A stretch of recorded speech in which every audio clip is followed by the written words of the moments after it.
Welcome back to Movement Med. Today's topic is grades of torticollis. Okay, starting में मैं आपको सिर्फ overview दूंगी जिसमें आपको सारे ग्रेड्स का पता चल जाएगा। फिर मैं बेसिक्स बताऊंगी और फिर ग्रेड्स को स्टेप वाइज हम डिस्कस करेंगे, जिससे वीडियो के एंड तक आपको सारे ग्रेड्स मेमोराइज हो जाएंगे। Okay, starting from the grade 1। Torticollis के टोटल 8 ग्रेड्स होते हैं। Grade 1, 2, 3, 4, 5, 6, 7 and 8। 1, 2, 3, 4, 5, 6, 7 एंड 8। 3 और ये 4 और ये 8, इस तरह करके इनको देखें। अच्छा, grade 1, 2, 3 early mild early grades हैं, ठीक है, और ये 0 to 6 मंथ्स में होते हैं। 0 to 6 मंथ्स, 0 to 6 मंथ के इन्फेंट्स हैं, वो इस कैटेगरी में आते हैं, राइट। ग्रेड 4, 5, 6 एंड 7 ये लेटर स्टेजेस हैं और इसमें 7 से लेकर 12 मंथ के बच्चे आते हैं, राइट। अब ग्रेड 8 जो कि वेरी लेट स्टेज है, इसमें ओवर 12 मंथ के बच्चे आएंगे, राइट। अब ये ग्रेडिंग सिस्टम जो हुआ हुआ है, ये एज के बेस पे हुआ हुआ है और ये डिग्री ऑफ नेक रोटेशन उस बेस पे हुआ हुआ है, राइट। अब हम देखेंगे कि डिग्री वाइज देखेंगे। अगर नेक एंगल जो है difference between two sides in passive cervical rotation 15 degree से कम है और वो 0 to 6 मंथ का इन्फेंट है, तो ये अर्ली माइल्ड कैटेगरी है ग्रेड 1 की। बट पोस्टल प्रेफरेंस है अगर तब। अब पहले बेसिक्स पढ़ लें कि पोस्टल प्रेफरेंस क्या होता है, स्टर्नोक्लीडोमेस्टोइड मास क्या होता है और ये एंगल कैसे निकलता है। पोस्टल प्रेफरेंस ये होता है कि habit of turning head to one side, यानी बच्चे की नेक फ्लेक्सिबल है, वो राइट भी देख सकता है, वो लेफ़्ट भी देख सकता है, बट वो खुद से प्रेफर कर रहा है कि वो राइट साइड पे देखे, वो लेफ़्ट साइड पे खुद से नहीं देख रहा। नेक के मसल्स में कोई मसला नहीं है।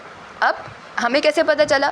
अब ये एंगल से पता चला। अब एंगल कैसे निकालेंगे? सपोज़ कि वो जो बच्चा है उसकी हमें सबसे पहले पता होना चाहिए कि नॉर्मल एंगल क्या है। नॉर्मल एंगल क्या है नेक का, जो कि है 90 डिग्री, ठीक है। अब 0 to 6 मंथ का इन्फेंट है और जिसकी राइट साइड की नेक रोटेशन जो है राइट साइड की है 90 डिग्री और लेफ़्ट साइड की उसकी लिमिटेड है जो कि है 60 डिग्री, उसकी अपनी वजह से पोस्टल प्रेफरेंस, राइट। तो इन दोनों का डिफरेंस आता है 30 डिग्री, ठीक है। अब 30 डिग्री किस में लाई कर रहा है? ग्रेड्स में देखेंगे 30 डिग्री लाई कर रहा है ग्रेड 2 में और ग्रेड 3 में। अब हमें कैसे पता चलेगा कि इस बच्चे को ग्रेड 2 में डालें या ग्रेड 3 में डालें, किस में डालें? अब ये हमेशा याद रखें कि ग्रेड 3 में हम तब डालेंगे जब स्टर्नोक्लीडोमेस्टोइड मास होगा। अगर स्टर्नोक्लीडोमेस्टोइड मास हुआ और 30 डिग्री का रोटेशन उसका आ रहा है डिफरेंस, तो इसका मतलब वो ग्रेड 3 है। क्या है? ग्रेड 3 है। अब स्टर्नोक्लीडोमेस्टोइड मास होता क्या है?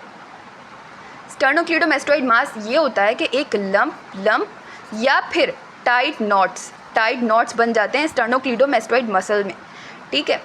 अब वो क्यों बनते हैं? इंजरी हो, at the time of the birth injured हो गया स्टर्नोक्लीडोमेस्टोइड मसल, जिसकी वजह से जो नेक रोटेशन है वो लिमिटेड हुई टू द 30 डिग्री। अगर स्टर्नोक्लीडोमेस्टोइड मास की लंप की वजह से 30 डिग्री नेक रोटेशन आ रहा है और 0 to 6 मंथ का इन्फेंट है, तो वो लाई करेगा ग्रेड 3 में। And this is early severe stage 0 to 6 month 30 degree and sternocleidomastoid involve है, राइट। अगर ये नहीं इन्वॉल्व है और 30 डिग्री का एंगल आ रहा है तो वो ग्रेड 2 है, राइट।